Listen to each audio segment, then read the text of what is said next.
글이 길어져 전 그래서 따로 발췌했습니다. 백제의 왕이 고대의 평범한 왕인지 대왕인지 가늠할 수 있는 중요한 증거입니다. 무령왕릉 출토물 5천여 점 중에 백제대왕의 실제 모습을 짐작할 수 있는 유일한 유물들입니다. 이는 평상시 대왕과 왕비가 착용하던 것들입니다. 근데 5천여 점 전부 공개한 건가요? 고2 28년 봄 정월 초하루 임금이 소매 넓은 자주색 도포와 푸른색 비단 바지를 입고 금꽃으로 장식한 검정 비단관을 쓰고 흰 가죽띠를 띠고 검정 가죽신을 신고 남당에 앉아서 정사를 처리하였다. 이제 백제대왕의 모습을 상상해 보시길 바랍니다. 관 뒤에 장식한 뒷꽂이. 관양 옆에 장식한 금꽃. 이마에 댄 머리대 대성인용, 소 어린이용.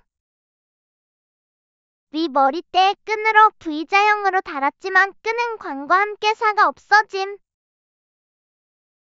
금제 허리띠, 고이시대의 흰 가죽띠에서 금제로 바뀜. 용도를 알 수 없다고 하지만 딱 봐도 팔에 끼운 것임. 아래는 왕비의 것들입니다. 왕비의 머리 옆 금꽃 장식, 청동으로 녹슨 것이 예사롭지 않다. 왕비의 귀걸이. 왕비의 용무늬 은팔찌, 세공기술이 대단하다. 위 은팔찌가 특별한 이유가 있는데 속에 명문이 새겨져 있습니다. 경자년 2월 다리가 대부인용으로 230줄을 들여 만들었다. 다리는 공주로 보이며 모 글자가 없는 걸로 보아 사마의 친딸이 대부인에게 선물한 겁니다. 즉 다리는 대부인의 친딸이 아닙니다. 근데 여기선 대부인이라 하고 지석엔 왕태비라고 나옵니다. 즉 성명대왕이 왕태비로 추증한 겁니다. 경자년 2월 다리 공주가 대부인에게 사비를 들여 은팔찌 선물함. 계묘년 5월 사마 죽음. 병오년 12월 대부인 죽음. 이 대부인은 왕비나 왕으로 높여 부르지 않은 걸로 보아 열도의 외인일 수 있습니다. 죽어서야 왕태비로 높입니다. 진의 성골 진모씨라면 왕후라고 했을 겁니다. 아니면 신라임금의 비를 모두 부인이라고 하는 걸 보아 대부인이 백제식 왕후일까요? 근데 사마대왕은 대왕이라 명기하지 않고 그냥 왕이라고만 합니다. 이는 두 가지로 해석됩니다. 1. 중국 양나라 황제에게 백제왕으로 책봉받은 이상 대외적으로 대왕이라 하면 안 됨. 2. 각각 대왕, 왕이라 칭하는 고구려, 신라가 있어 더 이상 대왕의 의미가 없음. 위 기사도 읽어보시길 바랍니다. 백제에서 만들어 보냄 당시 열도 외는 못 만듦. 이런 금동관은 환두대도, 금동신발, 은팔찌, 구슬목걸이 등과 함께 전부 백제대왕의 하사품입니다. 즉 각지에서 왕을 하고 있는 친족들에게 격려, 보상의 뜻으로 보낸 선물입니다. 이 귀중품들을 얼굴도 모르는 지방 수장들에게 보낸다고요? 힘이 전부인 시대에 그게 말이 된다고 보십니까? 고구려 백제가 멸망하기까지 열도 외는 금속 제품을 만들지 못한 것으로 추정됩니다. 즉 고구려 백제 멸망 후 유민들이 건너가 비로소 금속 제품을 만듭니다. 이는 애초에 조몬의 문화가 아니기에 그렇습니다. 하지만 조몬이는 목공예와 토기 제작 등 손재주는 뛰어나다고 중국 사료에 기록돼 있습니다. 이들에게 금속 공예를 가르쳐주면 세계 제1의 물건을 만들어냅니다. 즉 사무라이 칼이 그 예입니다. 또한 조선의 토공들이 임진왜란 때 건너가 세계 제1의 도자기를 완성한 것도 그들입니다. 삼국의 사만인이 자신들의 조상이라는 걸 알기에 그들은 삼국의 문화재를 국보로 삼습니다. 자신들과 하등 상관없으면 국보로 삼지는 않을 겁니다. 단 중국 고구려의 장인을 초청해서 작품을 만들 수는 있습니다. 하지만 이건 포인트가 다른 얘기라는 건 아실 겁니다. 이 금동관의 원형은 무령왕릉에서 출토된 백제대왕의 것입니다. 그걸 어째 알 수 있냐? 1. 백제 무령왕릉에서는 금동관이 출토한됨. 즉 원래 없음. 2. 백제대왕은 검정 비단관에 금꽃을 장식함. 3. 백제에서는 한성백제 시기 하사품들이 출토. 4. 백제대왕은 마안, 변진, 열도 외의 각지 친족들에게 금동관 하사함. 5. 백제대왕의 것을 원형으로 하여 하사품이기에 통째로 만듦. 6. 수세기 후 신라에서 모방, 순금인 줄 알고 독자적으로 금관 만듦. 백제의 금동관은 출토된 사례가 7건 있으며 한성백제 시기의 금동관으로 추정된다. 모두 수도 위례성에서 멀리 떨어진 지방에서만 출토되는 점으로 보아 지방 세력 포섭을 위한 하사품으로 추정된다. 출토 지역은 경기 화성, 충남 천안, 서산, 공주, 전북 익산, 전남 고흥이다. 나무만 보면 숲을 보지 못한다는 말이 있습니다. 다른 블로그들을 살펴본 바 글들이 일반인들이 이해하기에는 좀 어렵다는 걸 느꼈습니다. 그리고 댓글들은 소모적인 논쟁도 합니다. 자그마치 1500년에서 2000년 전의 역사입니다. 이 잃어버린 역사를 다시 찾으려면 나무만 보지 말고 숲을 봐야 합니다. 백제의 위세품, 하사품들은 마안, 변진, 신라, 외 등 곳곳에 있습니다. 우리가 백제의 것인 걸 몰라서 그런 겁니다. 먼저 아래 금동관을 예로 보겠습니다. 국보 제295호 나주 신촌리 금동관. 전라남도 나주시 반남면 신촌리 고분 9호분 옹관에서 금동신발, 환두대도, 은팔찌, 구슬 목걸이 등의 수장금 유물들과 함께 출토된 금동관으로 국보 제295호이다. 금동관과 함께 출토된 유물들은 백제대왕의 전형적인 하사품들입니다. 이것들을 만들 정도의 장인이 당시 한반도 남부에 몇이나 있었을까요? 기껏해야 백제, 신라, 가야 정도입니다. 삼국 초기엔 백제뿐입니다. 신라는 중기로 가서야 비로소 모방한 금관을 독자적으로 만듭니다. 나머지는 전부 백제에서 하사한 위세품들인 겁니다. 이것들을 만들 정도면 역사 기록에 어느 정도 나와야 하는 세력이며 그들만의 독특한 뭔가가 있어야 합니다. 하지만 옹관이라는 선사시대적인 무덤에 금동관이니 금동신발이니 하는 것들이 나왔다? 앞뒤가 안 맞지 않나요? 고구려는 한반도 북방에 있으니 논외로 치고 남부에는 그런 백제만이 있을 뿐입니다. 실제로 백제는 기록에 나옵니다. 고2 28년 봄 정월 초하루 임금이 소매 넓은 자주색 도포와 푸른색 비단 바지를 입고 금꽃으로 장식한 검정 비단관을 쓰고 흰 가죽띠를 띠고 검정 가죽신을 신고 남당에 앉아서 정사를 처리하였다. 대왕 본인이기에 금동관을 안 씁니다. 패션 수준이 한참 아래이기 때문입니다. 자, 백제대왕의 패션 수준을 보십시오. 왕이나 제후의 관이라는 건 복원한 이에 보이는 것입니다. 즉 복원한 이가 맞아 보입니다. 그럼 백제대왕은 어떻게 금꽃을 장식했는지 보겠습니다. 근데 이마가 너무 밋밋하죠? 위 머리대를 이마에 대고 양끝을 연결합니다. 구멍엔 귀걸이 등 조그만 장식품을 달았습니다. 이게 백제대왕의 패션 수준입니다. 반면 위나주 출토 금동관과 비교해 보십시오.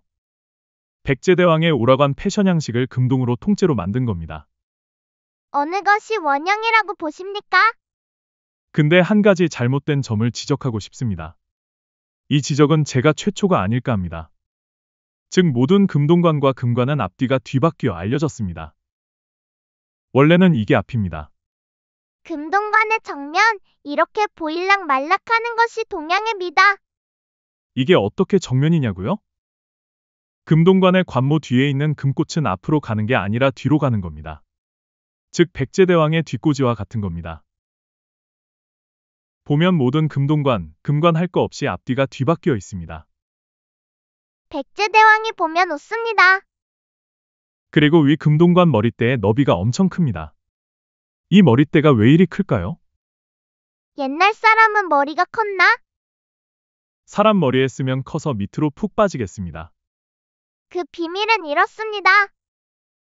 이 금동 머리대는 탄성이 있고 끝부분에 작은 구멍들이 있습니다. 이 구멍들은 백제대왕의 관모 정면 장식을 꿰맨 것에 해당합니다. 즉 유기물을 덧댄 것이 사가 없어지고 탄성 때문에 원래대로 벌어진 겁니다. 즉 이것과 같은 겁니다. 탄성으로 크기가 조정 가능하게 만들어진 겁니다. 반면 순금은 탄성이 없습니다. 그래서 신라금관은 이 백제의 금동관을 모방한 결정적인 증거입니다. 그들은 결국 아예 통째로 머리대를 만듭니다. 그래서 쓰기 불편합니다. 근데 저는 복원한 삶이 있어야 한다고 봅니다. 그건 이 둘을 합친 절충안입니다. 이마에 쓴 머리대 양옆에 금꽃을 단 모습입니다. 머리대 사진은 위에 이미 올렸습니다. 이 절충안이 곧 백제대왕의 오라관이자 금동관의 원형인 것입니다. 혹시 이걸 보고 백제 양식이 아니라니 형식에 안 맞다느냐 하는 분들 계실 겁니다. 고대에 무슨 양식과 형식이 있나요? 장인들이 먼저 만들고 나서 후대의 양식이니 형식이 나오는 겁니다. 위나주 출토 금동관이 만든 양식이 백제와 나주의 것이 다르다고 해서 마한 독자적인 것이라고 합니다. 아니 역사가 수백 년 이상인데 시대에 따라 양식을 달리할 수도 있는 겁니다. 그럼 무령왕릉의 양식이 중국 것인데 지석이 없었으면 백제왕릉이 아니라 중국인 무덤입니까? 왜 중국인 무덤이 백제 땅에 있지? 나무만 보지 말고 숲을 보라 했습니다. 일본 나라현에서 출토된 복원된 금동관입니다. 나라현은 야마토국이자 나라시대의 도읍이었던 곳으로 한마디로 일본의 옛 서울이라 보면 됩니다. 즉 야마토왕이 있는 곳입니다. 이곳에서 출토된 금동관도 백제대왕이 하사한 위세품입니다. 함께 출토된 것들도 종합선물 세트입니다. 앞서 썼듯이 수천리 멀리 얼굴도 모르는 사람한테 이런 귀중품들을 보낼 리가 있나요? 모두 친족한테 보내는 겁니다. 일본은 야마토 시대까지 문화가 낙후되어 이런 시대였습니다. 여름엔 삼배 입고 겨울엔 가죽옷 입던 시대입니다. 백성들 집은 움막집입니다. 이런 시대의 왜구는 오합지졸로 살호국 월성을 여러 번 포위하지만 함락시키진 못합니다. 백제 멸망 시 외의 원군 4만 대군이 전멸당한 것도 이런 시대의 오합지졸이었기 때문입니다. 먼 훗날 일본 전국시대의 왜구는 세계 최강입니다. 근데 변진의 기마대가 바다 건너가 이들을 정벌합니다. 이때 열도 외에는 말이 없던 시대입니다. 하지만 그 전에 백제가 변진을 정벌의 속국으로 삼습니다. 그래서 변진입니다. 삼국지 변진한전 그 중에서 12국은 진왕에게 신속되어 있다. 이하 생략. 근초고왕은 목나근 자를 정의대 장군으로 삼아 변진의 12국 군사들을 이끌고 바다 건너 외를 정벌합니다. 상기의 뜻 이때 열도 외에는 말이 없던 시대입니다. 백제 변진의 기마대가 최초입니다. 원래는 진왕의 명으로 마한인을 외왕으로 삼았습니다. 이들이 세대가 흐르니까 진왕의 명을 안 듣습니다. 그래서 백제대왕이 군대를 보내 다시 정벌한 겁니다. 명을 안 들으면 사지절단형이니라. 정벌 후 백제대왕이 친족으로 외왕을 삼는 걸로 바꿉니다. 이를 숨기고 반대로 외왕을 드높여 편찬한 것이 일본서기입니다. 훗날 사마대왕이 열도로 가는 섬에서 태어난 것도 이 이유입니다. 여기엔 근거가 있습니다. 1. 온조 대서부터 나오는 기병들의 대말갈 전투 기록들. 2. 삼국지 한전에 나오는 위기록. 3. 삼국지 외전에 나오는 구야한국, 즉 백제의 직할령, 철 생산지, 김해. 4. 일본서기에 나오는 목나근 자의 가야정벌 기록. 5. 함안에서 출토된 오세기 마갑. 6. 오세기 계로대왕대의 가야와 연합해 고구려와 전쟁. 7. 계로대왕과 외왕무의 국서. 8. 등등. 참고로 사만의 출토 귀중품들은 대부분이 백제의 장인이 가서 만듭니다. 또한 외의 출토 귀중품들도 백제 장인이 만든 것입니다. 예, 금동관, 금동신발, 환두대도, 종합선물 세트, 신라의 황룡사 9층 목탑, 석가탑, 칠지도, 일본 최초의 사찰 아스카 반가사유상 등. 여기서 백제의 장인이 가서 만들었다는 증거입니다. 무령왕릉 인물화상경의 명문입니다. 나의 해석. 미년 8월 10일 대왕년에 모모왕이 오사카궁에 있을 때 사마가 장수를 염원하다. 귀중비직과 예인 금주리 2인 등을 파견해 좋은 구리 200칸으로 이 거울을 만들었다. 이런 백제에서 간 장인, 박사들은 외가 그만큼 낙후된 미개한 시대였다는 걸 보여줍니다. 왜 그런지 아십니까? 그러니까 왜 그때까지도 미개한지 아십니까? 열도는 원래 조몬인의 나라이기 때문입니다. 즉 열도의 남쪽 끝에서 북쪽 끝까지 모두 조몬인의 소국들로 꽉 찬 나라인데 한반도 남부의 야요이인들이 북큐슈부터 시작해 들어가 정벌합니다. 이 야요이인이 바로 진해 반도 외인들입니다. 삼국지 외전에 나오는 외 20여 국은 이들의 연맹체이고 나머지 알 수 없다는 많은 소국들은 모두 조몬인들의 것입니다. 이들이 쳐들어갔다는 증거인 한 가지 예를 들어보겠습니다. 북큐슈 제일 북쪽 끝단에 노국이 있습니다. 후한 광무제에게 한인호국왕인 도장을 하사받아 유명. 이 노국은 지금의 후쿠오카현인데 이곳은 일본 미녀들이 많기로 유명합니다. 왜냐하면 피가 많이 섞였기 때문입니다. 근데 여기서 잠깐.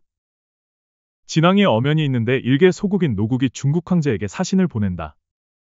이때의 상황이 어떤지 보겠습니다. 노국은 이도국에서 남동쪽 백리에 위치해 있습니다. 즉 두 나라는 가까이 붙어 있던 겁니다.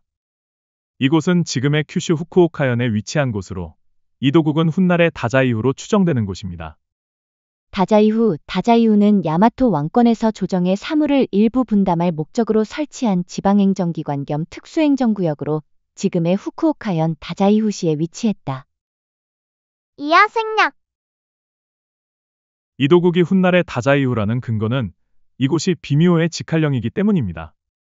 삼국지 외전, 여왕국의 북쪽에는 특별히 대솔 한 명을 두어 여러 나라들을 검찰하게 하니 그 나라들이 이를 두려워한다. 항상 이도국을 다스렸다. 즉 구야한국이 진왕의 직할령인 이유와 비슷한 곳입니다. 근데 노국이 중국 황제에게 사신을 보냈다는 건 노국이 주변을 정벌했다는 뜻과도 같습니다. 즉 노국은 적어도 북큐슈 일대를 통일한 것입니다. 이 노국 이하 야마타이국까지 외 20여국은 조몬인의 나라가 아닌 한반도 남부에서 건너간 야요이인의 나라들이라고 바로 위에도 썼고 전 그래서 설명했습니다. 근데 이 노국이 중국 황제에게 사신을 보냈다? 이때의 중국 황제는 후한 광무제로 그가 죽기 직전에 사신을 보낸 것이었습니다. 외노국왕 건무중원 2년, 외노국이 받들어 조공하고 할애하였다. 사자는 스스로를 대부라 칭하니 외국 제일 남쪽 지역이다. 광무제가 인수를 주어 할애하였다. 서기 57년은 진다루대왕 30년으로 하필 30년에서 35년까지 통삭제되어 기록이 없습니다. 또한 사로국은 유리 34년으로 이때의 유리는 두 아들이 있음에도 탈해를 후계로 유언하고 죽습니다. 이게 과연 우연인가요? 대체 서기 57년에 한반도 남부와 열도는 어떻게 돌아가는 상황이었던 걸까요? 삼국사기를 보면 다루대왕은 서기 57년 이전은 말갈과 전쟁하느라 바쁘고 이후는 사로국과 전쟁하느라 바쁩니다. 즉 이 틈을 타 노국의 임금은 북큐슈 일대를 통일하고 광무제에게 사신을 보낸 겁니다. 하필 이때의 중국 황제가 최고의 성군으로 일컬어지는 광무제 유수입니다. 만약 별 볼 일 없는 황제로 알려졌으면 사신을 보내지도 않았을 겁니다. 또한 이때 이도국을 직할령으로 삼은 야마타이국은 전쟁 중이거나 외왕이 부재 중인 듯 보입니다. 노국이 이도국을 먹고 오히려 중국 황제에게 사신을 보내는 여유를 보면 알 수 있습니다. 다시 돌아와서 고대는 정벌할 때 남자는 모두 죽이고 여자는 살려두어 노예로 부립니다. 칭기즈칸의 몽고군이 먼저 항복하면 살려주지만 끝까지 항전하면 남자는 모두 죽이는 것과 같습니다. 바로 이 노국이 그 흔적입니다. 괜히 종 노자를 쓴 게 아닙니다. 삼국지 외전 대인은 모두 4-5명의 부인, 하우는 혹 2-3명을 둔다. 부인은 음란하지 않고 투기하지 않는다. 전리품인 노비들이고 음란하고 투기하면 죽습니다. 즉 시키는 대로 해야 합니다. 이 노비의 실상은 동서고금 각기의 한 가지 예를 들어보겠습니다. 넷플릭스 스파르타쿠스 보셨나요? 거기에 보면 노비에 대한 걸 실감할 수 있습니다. 그 내용이 너무 충격적이라 여기선 이렇게 제목만 소개하겠습니다. 그리고 외 20여국 중에 노국 외에도 노자가 들어가는 소국들이 꽤 됩니다. 민호국, 전호국, 소노국, 환호소노국, 귀노국, 오노국, 군호국 등입니다. 군호국은 비미호의 야마타이국과 싸웠다는 비미궁후가 왕입니다. 반면에 변진한 24개국 중에는 변진낙노국 하나뿐입니다. 마한 50여국 중에는 하나도 없습니다. 이 뜻은 야요이인이 조몬인을 노예로 삼은 나라가 한반도 남부에는 변진낙노국 뿐이라는 겁니다. 여기서 이 낙노국의 위치를 학계에서는 이렇게 추정합니다. 낙노국, 낙은 아로 읽고 노는 양, 나, 양과 같은 구급의 뜻으로 신라시대의 악양현인 지금의 경상남도 하동군 악양면 일대에 비정되고 있다. 또는 경상남도 진주, 경상북도 경산시 자인면 등지에 비정되기도 하나 그 위치는 분명하지 않다. 하지만 조몬인의 소국을 야요이인이 토벌하고 노예로 삼아 그 나라의 이름을 종노자로 만들었다고 해석하는 저에게 그 위치를 물으면 답은 뻔합니다. 즉 한반도 남부에서 조몬의 유물이 발견되는 곳이 그곳입니다. 바로 부산입니다. 근데 이상하지 않나요? 앞서 본 것처럼 열도엔 꽤 많은 노국들이 있고 변진엔 낙노국이 있습니다. 자신들이 나라 이름을 노국이라 하진 않았을 겁니다. 그럼 이 나라 이름들은 누가 어디에서 지어 만든 걸까요? 추정 가능합니다. 먼저 후쿠오카현의 노국이 제일 먼저 종로를 써 나라 이름을 만들었다고 볼 수 있습니다. 그 후 노국에서 파생돼 낙노국, 민노국, 전노국, 소노국, 환호소노국, 귀노국, 오노국, 구노국 등이 나온 것이라 봐야 합니다. 그 순서는 중요치 않습니다. 만약 야마타이국의 외왕 조정에서 이들을 정벌해 나라 이름을 만들었다면 야마타이국이 나라현에 위치했으니 나라현에서 가까운 곳에 노국이 있어야 합니다. 하지만 노국은 큐슈 후쿠오카현에 위치했으므로 왜 조정에서 정벌한 것이 아닙니다. 학계에서 야마타이국의 위치는 큐슈설과 기나이설이 있는데 저는 기나이설이 맞다고 봅니다.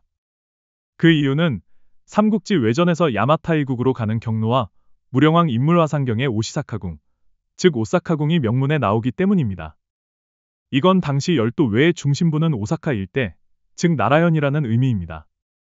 물론 큐슈에서 기나이로 야요이인이 이동한 것은 별개의 얘기입니다.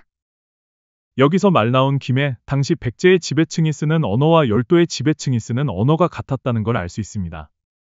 즉 오시사카는 오사카라고 읽으며 이는 삼국시대 울산의 옛 이름인 우시상국과 같은 언어 구조인 겁니다. 우시산, 우산, 울산.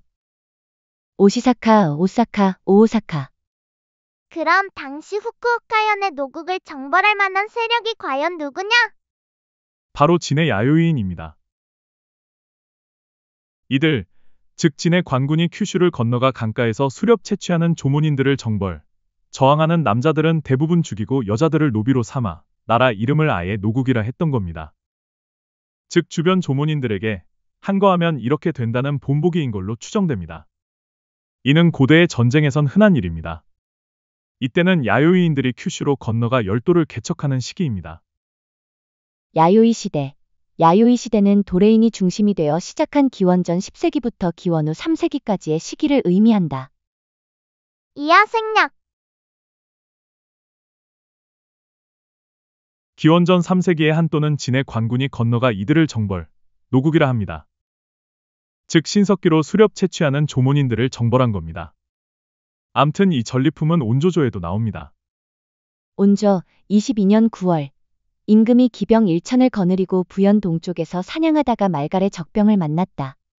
한 번 싸움으로 그들을 격파하고 포로를 사로잡아 장수와 병사에게 나누어 주었다. 이때 기병을 1천이나 보유한 것에 주목해주세요. 여기서 전리품으로 사로잡은 포로가 곧 노예로 여자들입니다. 그래서 장수와 병사에게 나누어 준 겁니다. 그리고 이들이 훗날 변진을 정벌하고 변진 12국의 군사와 합쳐 열도를 정벌. 이건 훗날 일본서기 신공황후의 모태가 됩니다. 얘기가 많이 삼천포로 빠졌는데요. 지금까지 설명한 전부는 한 가지를 말해줍니다. 삼한시대의 시작과 끝은 진이요. 삼국시대의 시작과 끝은 백제입니다. 진왕은 대왕이요. 백제왕도 대왕입니다. 백제대왕의 위세품인 종합 선물 세트는 마한, 변진, 신라, 외 모두에게 갖고 백제의 장인이 만든 하사품입니다.